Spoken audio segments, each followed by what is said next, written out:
అనేకవక్త్రనయనం అనేకాద్భుతదర్శనం అనేకదివ్యాభరణం దివ్యానేకోద్యతాయుధం దివ్యమాల్యాంబరధరం దివ్యగంధానులేపనం సర్వాశ్చర్యమయం దేవం అనంతం విశ్వతోముఖం.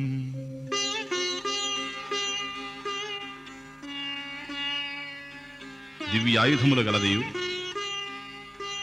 దివ్యములైన పుష్పమాలను వస్త్రములను ధరించునదియు దివ్యమైన గంధలేపనము గలదియు సర్వాశ్చర్యమైనదియు అనంతమైనదియు అంతటనూ ముఖములు గలదియు స్వయం ప్రకాశమునైన విశ్వరూపమును అర్జునుడు దర్శించను.